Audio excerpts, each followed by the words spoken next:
Bom, nós estamos conversando sobre esse tema que eu já disse, relacionamentos artificiais, e semana passada falamos sobre a primeira proposta dessa inteligência artificial, que é oferecer a mim e a você serviço.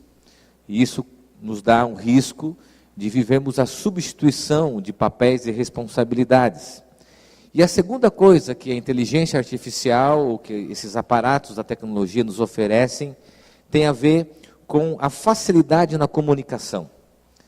Se o primeiro serviço é essa substituição e essa terceirização, eu diria que a segunda proposta da inteligência artificial é facilitar a nossa comunicação. Isso tem trazido uma transformação na maneira que nós nos relacionamos, na maneira que nós nos comunicamos.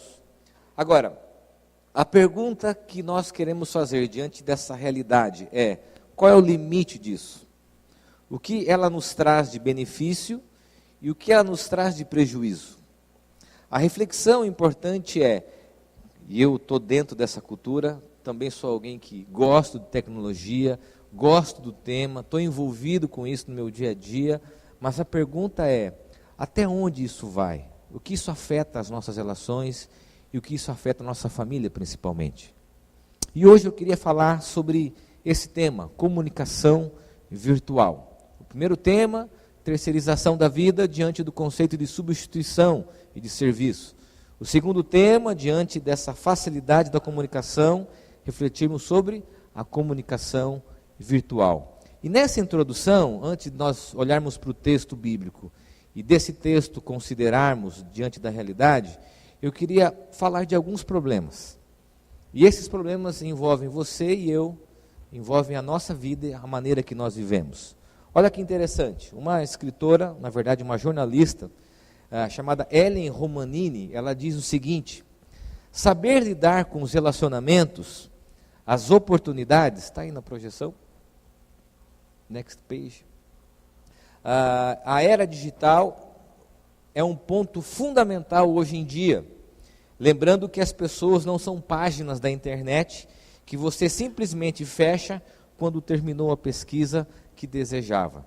Então, nessa introdução, eu gostaria de dizer para você o seguinte, que a comunicação digital, a comunicação, a maneira que nós nos comunicamos diante dessa nova realidade, ela afeta os nossos relacionamentos, porque relacionamento envolve pessoas, e não aparelhos, e não apenas tecnologia, ok? E aí nós temos algumas considerações. Primeiro, nós temos a interface que fala por nós. Entre eu e você, tem um aparelho tecnológico. Entre um casal, tem um celular. Entre pais e filhos, tem um celular. E essa interface, se tornou um objeto entre eu e o outro. E isso acaba por gerar ruído de compreensão e linguagem. Porque entre eu e você tem algo que nos conecta, que fala por nós. O exemplo disso, talvez, é que quando você digita um texto e muitas discussões e conflitos nascem por falta de uma acentuação ou simplesmente por uma falta de vírgula, né? Quantas discussões a gente já teve nesses ambientes virtuais, que não há expressão, que não há entonação, e as pessoas discutem, brigam, porque o texto é frio, porque tem essa interface, ninguém compreende, e a gente precisa de ajuda de outras pessoas para que elas interpretem o que a pessoa disse para a gente. Isso é uma insanidade, porque a gente tem uma interface que fala pela gente, e nós precisamos interpretar essa interface. Esse é um problema. Às vezes coisas simples. Eu estava lembrando, alguns dias atrás, eu fui no supermercado, a minha esposa mandou uma mensagem assim: compre sabão. Eu falei, puxa, tem poucas opções de sabão, né? Você entra no supermercado e você fala, meu Deus, a informação incompleta gera o quê? Dúvida, ruído, interpretações. Eu posso comprar qualquer tipo de sabão. É um exemplo de como que isso impacta a maneira que nós nos comunicamos. Porque sempre tem entre eu e você um aparelho tecnológico que fala por mim e por você. Segundo problema, embora estejamos tão conectados, preste bem atenção nesses problemas, porque tem a ver com a minha rotina, eu me vejo nisso, e nós nos encontramos nessa realidade. Embora estejamos tão conectados, estamos a cada dia mais indisponíveis. Olha que loucura. Embora nós estejamos tão conectados, estamos a cada dia mais indisponíveis às pessoas. A gente percebe isso porque as famílias estão todas conectadas, mas a cada dia a comunicação interpessoal piora. Hoje a gente dá um aparelho celular para um filho, por segurança, para comunicar as coisas do cotidiano. Todo mundo está no ambiente virtual, possivelmente 99,9% das pessoas que estão aqui me ouvindo, você que está ouvindo pela internet, está conectado, nós estamos conectados. Mas isso não tem melhorado a nossa comunicação familiar. Isso não tem ajudado a gente a compreender um ao outro. A gente está conectado, mas indisponível. Em casa acontece isso muito, um está no quarto com o tablet, outro no celular, outro na televisão, outro no notebook, as pessoas todas conectadas e indisponíveis umas às outras. O segundo problema, há um constante isolamento das pessoas e o surgimento do grande paradoxo dos dias atuais, que é o fato de que essa realidade virtual, ela me conecta, mas me distancia das pessoas. Uma loucura isso, né? Eu estou conectado a você, Júnior, mas ao mesmo tempo essa conexão me distancia de você. Você já parou para pensar que isso é uma insanidade? Eu tenho a grande maioria das pessoas aqui no meu WhatsApp. Eu estou conectado a vocês. Vocês me seguem, eu sigo vocês, nós somos amigos virtualmente. Estou conectado. Eu sei que você comeu, onde você foi passear, como você viajou. Mas isso não tem me aproximado de você. Isso tem me distanciado. Gente, olha que loucura. Diante desse contexto, nós precisamos avaliar essa enfermidade. Casais que só conversam pelo ambiente virtual, que só se expressam através dessa linguagem virtual. Hoje, quem é pai de adolescente sabe que os adolescentes já incorporaram a linguagem virtual como expressão de sentimento. Então é muito comum, às vezes os meus filhos fazem isso, o adolescente principalmente, ele quer conversar coisas comigo, ele se expressa de forma mais segura pelo ambiente virtual. E a gente não compreende isso e acha também, por outro lado, que só isso basta. Porque existem pessoas que se sentem seguras e não precisam lidar com o sentimento de enfrentamento.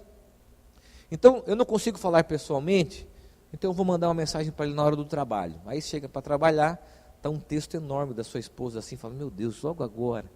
E você tem que responder porque você visualizou. Aí você tem que ir lá responder. Fala, meu Deus, por quê? As pessoas hoje estão se expressando pelo aparato porque não querem lidar com o enfrentamento.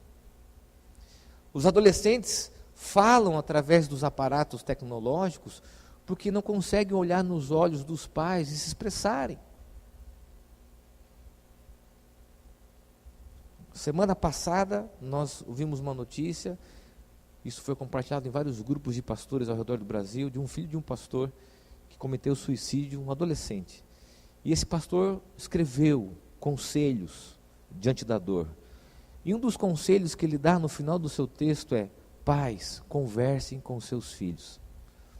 Confesso que eu fico imaginando o seguinte: se alguém me desse um conselho para salvar o meu filho, eu faria tudo. Se ele falasse assim, cara, você precisa buscar um remédio em tal país, em tal lugar, subir uma montanha, eu faria isso, me esforçaria, daria a minha vida por ele. E ele dá um conselho que está tão próximo de nós: conversar com os nossos filhos. Nós temos a dificuldade porque temos medo do enfrentamento. Então eu prefiro a plataforma digital do que olhar no olho e dizer as coisas. Deixa eu dizer algo para você aqui, é o primeiro conselho da mensagem, não é consideração, estou gastando um tempo grande nessa introdução. Não diga nada no ambiente virtual que você não teria a capacidade de dizer olho no olho.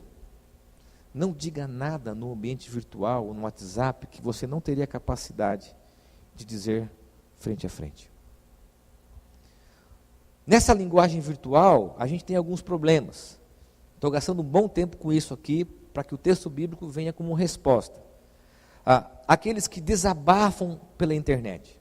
São chamados desabafos virtuais, que transformam as redes sociais em um divã. Então, já que não tem ninguém que as ouça, você olha assim e fala, meu Deus, como alguém é capaz de dizer isso nas redes sociais? E fala assim, como que a pessoa... Porque ela não tem quem ouça, então ela coloca, porque ela vê quantas pessoas visualizaram, ela sente-se acolhida, não tem noção do quanto aquilo é público, e faz os desabafos, as indiretas, faz tudo pela plataforma digital. Isso é um problema, porque é uma comunicação enferma. Ou aquilo que nós chamamos de reforço de comportamento. Eu não sei se você sabe, mas a internet é uma bolha. As pessoas que curtem, seguem você, elas pensam como você, por causa de algo chamado algoritmo, que faz com que aquilo que você publica tem um filtro para as pessoas verem, e aquilo que você vê também tem um filtro diante daquilo que você tem como opinião e consome. Então, quando você coloca uma opinião, e muita gente diz assim, está certo, apoiado, tal, gente, é uma bolha. É um reforço de um comportamento que diz respeito a um grupo que pensa igual a você. E isso é muito ruim na comunicação, porque ela vai segmentar a gente a apenas um grupo que pensa como a gente. Há uma superficialidade nas relações, ao ponto de que nós conhecemos a vida de todos, mas nós não conseguimos ser íntimos de ninguém. E por fim, o mais trágico, que é a conexão com o texto de hoje, é que na comunicação virtual eu posso mentir. Na comunicação virtual eu posso dizer assim, para alguém, aquilo que eu não sou. Eu posso, por exemplo, no caminho de uma reunião, alguém me pergunta assim, você está chegando? Você fala assim, estou a caminho, a 20 quilômetros de distância. Na vida virtual, eu posso usar o aparato tecnológico para manipular a informação e a minha imagem. E deixa eu dizer algo aqui importante. Eu digo sempre que na internet nós apresentamos uma pessoa idealizada. Nas redes sociais, não sou quem eu sou quem eu gostaria de ser. Então, essa aqui talvez seja a mais trágica das consequências da comunicação virtual. A possibilidade de manipular e de mentir. De apresentar aquilo que eu não sou, apresentar algo que as pessoas admirem, aquilo que eu chamo de eu idealizado. E isso contamina as nossas relações, isso é artificial, isso traz consequências às nossas relações de intimidade, de amizades, de família, porque casamentos estão doentes, mas nas plataformas digitais são perfeitos, porque pais e filhos, hoje, por exemplo, tivemos muitas homenagens lindas e maravilhosas às mães, mas que não sabem lidar com discussões simples do dia a dia, com conflitos. E o que nós temos como resposta bíblica? Mateus capítulo 5, versículo 33 a 37. Eu não costumo gastar tanto tempo na introdução, porque eu queria trazer um quadro real de tudo isso que nós estamos vivendo. Mateus 5, 33 a 37, nós vamos ler a parte do Sermão do Monte, onde Jesus trata de assuntos como adultério, divórcio, materialismo, e nesse caso ele vai tratar sobre a questão do juramento. O texto diz assim, vocês também ouviram o que foi dito aos antigos, não façam juramento falso, mas cumpra rigorosamente para com o Senhor o que você jurou. Eu, porém, lhes digo, não jure de modo nenhum, nem pelo céu, por ser o trono de Deus, nem pela terra, por ser estrado dos seus pés, e nem por Jerusalém, por ser a cidade do grande rei. Não jure pela sua cabeça, porque você não pode fazer com que um só cabelo fique branco ou preto. Que a palavra de vocês seja sim, sim, não, não. O que passar disso vem do maligno. O que a gente entende nesse texto? Em primeiro lugar, que o texto retrata um problema crônico nos seres humanos, a comunicação. Principalmente a de criar justificativas e alternativas e manipulações para as nossas verdades. Jesus faz referência aqui à permissividade dos judeus sobre o juramento. Havia um grupo de judeus, fariseus, chamado casuístas, que tinham relativizado o mandamento de Êxodo 20, versículo 7, que proibia as pessoas de fazer falso juramento ou de jurarem usando o nome de Deus em vão. Esse grupo de religiosos, os fariseus casuístas, disseram assim: puxa, a gente não pode jurar por Deus, a gente pode jurar pela terra, pela criação, pelo monte, a gente pode jurar por um rio, a gente pode jurar pelo céu, a gente pode jurar pela pessoa, pela casa, por um objeto. Eles criaram uma série de regras e de informações permitindo as pessoas a usarem o juramento como um recurso. Sabe essas expressões que a gente tem quando a pessoa pergunta para a gente assim, alguma coisa, e fala: é verdade, eu juro. Jesus está criticando o fato de você ter que usar alguma coisa como juramento para atestar a sua verdade. A crítica de Jesus aqui é que esses itens que estavam sendo substituídos de alguma forma de uma manipulação religiosa, eles eram frágeis porque mostravam para a pessoa que a palavra dela, que a palavra dessa pessoa precisava de um juramento, mas que jurar por algo era errado, porque não se jura, porque Deus está presente e Ele está em qualquer situação, em qualquer momento. A criação é dele, o ser humano é dele.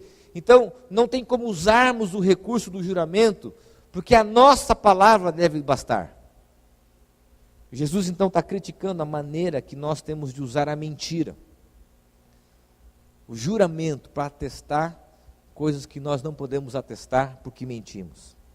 Brennan diz assim: ela, a mentira, corrói a verdadeira comunicação e causa um tipo de ruptura no desenvolvimento da personalidade autêntica. Se o grande problema da comunicação virtual é a mentira, a manipulação de informação, Jesus está criticando o fato de uma interface, ou seja, de um objeto, no caso da época, o juramento, e no nosso momento aqui, os aparatos tecnológicos, a inteligência artificial, se colocarem no meio das nossas relações para atestarem a nossa verdade. Não! Essa mentira, ela não pode ser feita, não há justificativa, nem que a pessoa não me veja, a mentira causa um dano. Nós gostamos de criar interfaces para manipular a verdade e não encararmos o fato de que temos um problema na comunicação dos nossos relacionamentos. Assim como os judeus não podiam colocar a culpa na forma inventada por eles para jurarem, nós também não devemos colocar a culpa nas novas tecnologias e interfaces. Ah, mas peraí, uma mensagem de WhatsApp, vou falar para ela que eu não estou aqui, estou em tal lugar, é uma foto, é uma situação, é uma experiência. Mentira.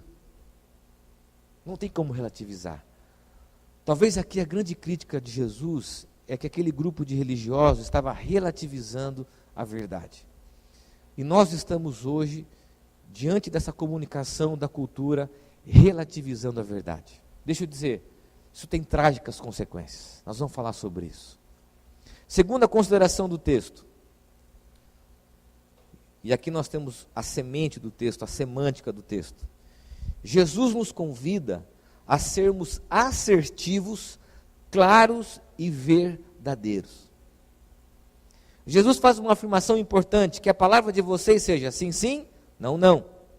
Jesus defendeu que Deus está sempre presente quando os homens falam, e por esta razão todos devem falar honestamente. Mas essas palavras, preste bem atenção, são mais que um convite moral e religioso. Preste bem atenção. São mais que um convite moral e religioso, ou até mesmo um questionamento quanto à escolha. Não é aquela pergunta, lembra da época do Silvio Santos? Da minha geração vai entender, vai dar risada. Quem não der risada, procura na internet. Colocava uma criança na cabine, tinha, nossa, muita dó, né? Você quer ganhar uma Monark, lembra disso? Uma Monark com fone. Troca a Monark por uma bexiga, o cara falava sim, não, né? Lembra disso? Quem riu tem mais de 40 anos, né? A pergunta de Jesus não diz respeito a uma escolha. A pergunta de Jesus diz respeito a um convite de sermos claros, assertivos, objetivos, não relativizarmos a verdade, não manipularmos as coisas, a sermos verdadeiros, corretos, sem manipulações, sim, sim, não, não. não colocarmos substitutos, interfaces, mas nós mesmos assumimos a responsabilidade da comunicação, de expressarmos. Não tome atalhos. Pais, preste atenção aqui. É um grande desafio, talvez, na minha vida. Eu sempre digo isso aqui para minha esposa. Temos 3 filhos. Nós precisamos conversar. Nós precisamos dizer a eles. Somos nós. Não é um aparelho, não é um youtuber, não é um influencer. Somos nós, é a nossa palavra, é a nossa assertividade, é a nossa opinião. E isso diz respeito aos nossos relacionamentos também dentro de um casamento. A palavra assertiva, clara, objetiva, verdadeira, limite, vem da nossa posição. John Stott, comentando esse texto no seu livro Contra a Cultura, ele diz assim: os cristãos deveriam dizer o que pretendem e pretender o que dizem. Nosso sim e não, sem adornos, deveria ser o suficiente. E quando um monossílabo, o sim ou não, é suficiente, por que perder tempo e fôlego acrescentando algo mais? Sim e não. Palavra assertiva, clara, objetiva, verdadeira. Sem relativização. Ah, deixa aí. Pô, a gente pode jantar em paz tranquilamente. A gente pode ouvir uma pregação, enquanto o filho assiste lá a Galinha Pintadinha, um YouTube. Tantas coisas boas a gente pode fazer, a gente pode até namorar, a gente pode fazer tantas coisas. Coloca lá, deixa. Só que essa tecnologia está dizendo princípios, está ensinando, está educando. E da onde deve sair a palavra? Da nossa assertividade, da nossa vida, dos nossos valores. E isso também diz respeito a relacionamentos conjugais, de casais que têm a capacidade de olharem no olho, de estarem presentes e poderem se expressar dizendo: é isso, é assim, essa é a verdade. Essa é a verdade. Terceira e última consideração. O texto nos leva a considerar as consequências trágicas da falta da comunicação efetiva. Interessante esse movimento do texto, porque Jesus começa primeiro dizendo: não jurem por isso, por aquilo, não adianta. O mandamento é claro, não relativize. Jesus está dizendo para a gente assim: não adianta. Não adianta pegar caminho, atalhos da comunicação, não dá, não pode. Seja a sua palavra sim, sim, não, não, assertivo, claro, objetivo, verdadeiro, sem atalhos. Se Deus nos faz 5 ou 20 de sermos verdadeiros, deixa eu só aqui fazer esse parênteses antes do terceiro ponto. Se Deus diz que nós devemos ser verdadeiros, é porque Ele vai estar com você, Ele vai estar com você quando você assumir a responsabilidade da verdade. Tem gente que fala mentira com medo das consequências da verdade. Se Deus convida você a dizer algo que é verdadeiro, é porque nas consequências da verdade, Ele vai estar com você. Jesus então diz assim: olha, o que passar disso, do sim, sim, o não, não, vem do maligno. Achei interessante isso, né? Jesus está dizendo assim: olha, sim, sim, não, não. Assertividade, clareza, verdade, objetividade. O que passa disso, vem do maligno. E eu fiquei pensando, o que seria essa expressão maligno nesse texto? Maligno é toda ação trágica que causa ruptura, separação, morte. Maligno é tudo aquilo que vem para destruir. E o que Jesus está dizendo é que a falta de comunicação, a falta da verdade, daquilo que é objetivo, causa. Eu vou fazer uma relação de coisas aqui, eu quero que você ouça, porque isso também tem a ver com a minha vida. Quando a nossa palavra não é sim, sim ou não, não, nós relativizamos, somos permissivos. Sabe o que isso causa? O maligno causa em nós? Vou dizer: mentiras, rompimento nas relações, brigas, omissão, ausência, conflitos, distanciamento, esfriamento, inimizades, mágoas, apatia e indiferença. E se eu disser para você que o que a tecnologia tem nos proporcionado é exatamente isso?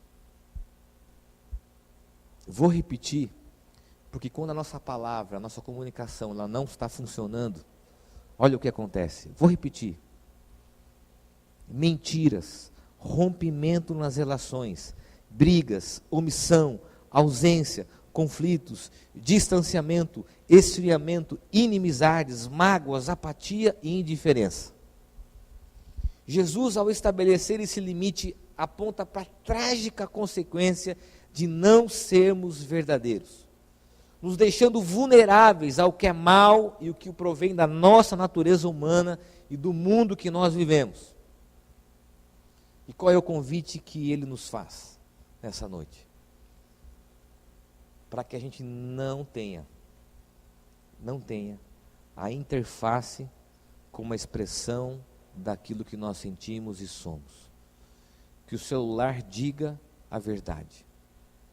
Que as redes sociais digam exatamente quem nós somos. Que eu não precise de uma interface para salvar o meu casamento. Que eu não precise de um celular para me comunicar e me conectar com meu filho. Que seja apenas um recurso, um instrumento, mas que não seja algo que venha me substituir e dizer por mim, e falar por mim, e se expressar por mim. Que seja apenas tão somente um recurso. Deixa eu dizer algo, eu quero terminar com essa reflexão. Quando nós olhamos para o Evangelho, Deus se manifesta através de Jesus. A Bíblia diz que a linguagem de Deus, o verbo, se fez carne. A palavra de Deus habitou entre nós. Ou seja, a forma que Deus se relacionou comigo, com você, foi através de Jesus. E isso foi de forma clara, sem ruídos, sem distorções. Por isso que Tim Keller diz que Jesus Cristo é a palavra de Deus, porque não é possível uma comunicação de Deus mais compreensível, pessoal e bela. Eu quero terminar essa mensagem mergulhando nesse desafio, porque é um desafio para a minha vida, de nós voltarmos a nos conectarmos às pessoas, a comunicarmos com as pessoas de uma forma real. Isso quer dizer que amanhã, ou saindo daqui, nós vamos jogar os nossos celulares, sair do WhatsApp, não, eu mesmo não consigo. Mas eu vou dizer que eu não vou trocar uma comunicação, olho no olho, uma conversa, por um aparelho, para que essa tecnologia e essa inteligência artificial me substitua. Porque a minha palavra vai ser assertiva, clara, objetiva, verdadeira. Porque eu não quero que o mal e as consequências trágicas do maligno venham sobre a minha vida. Quantas situações dessas que eu disse têm sido realidade na sua vida, na sua casa? Casais que brigam hoje por causa disso. É muito comum, aliás, isso tornou até uma paisagem social. Chegar num restaurante, num café, as pessoas todas no celular. Numa mesa, uma família reunida, todos no celular. Numa casa, todas no celular. E eu penso assim, se num local público é assim, se imagina em casa. Nós precisamos olhar para isso como uma enfermidade. Nós precisamos olhar para isso como algo que tem causado estragos nas nossas relações. Se a sociedade está dizendo isso, quem dirá nós que temos no Evangelho princípios de vida e de valores? Sim, sim? Não, não. Feche teus olhos, eu quero orar com você.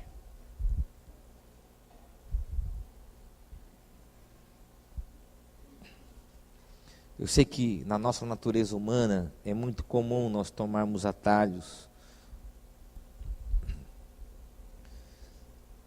e usarmos a mentira como uma ferramenta. O latino-americano, ele usa a mentira como sobrevivência. Mas é mentira. E se Deus nos convida à verdade, é porque nós precisamos viver na verdade. Não tome atalhos. Não viva de aparência. Se nós somos desafiados por essa palavra a nos comunicarmos com os nossos filhos, que você entenda que é isso Deus dizendo a você. Converse, comunique-se, sonde o coração. Que você não precise mandar uma mensagem quando terminar essa pregação para dizer, preciso conversar com você. Mas que você tenha a capacidade de poder olhar no olho do seu companheiro, da sua esposa, da sua companheira, do seu marido e dizer, eu preciso falar isso. Sem atalhos. De usarmos a tecnologia como um instrumento, aonde ela nos serve e não nós servimos a ela. Aonde essa tecnologia é um recurso, um instrumento, e não nós nos tornarmos escravos dela. Senhor, que essa palavra nos incomode, que essa palavra, Deus, gere no nosso coração uma reflexão profunda dos valores e da forma que nós estamos vivendo, e que ela gere transformação de atitudes, de hábitos, de comportamento. Pai, nós estamos enfermos e nós não percebemos o quanto nós estamos enfermos. Ó Deus, nos ajuda, cura, Deus, a nossa necessidade humana de mentir, de manipular, de gerar ruídos na comunicação, e traz a Tua verdade. E não permita, ó Deus, que o maligno, que causa ruptura, separação, venha sobre nós, venha sobre a nossa casa, venha sobre os nossos relacionamentos. Ó Deus, que a Tua graça e que a Tua misericórdia nos alcancem. No nome de Jesus é que eu oro. Amém, amém.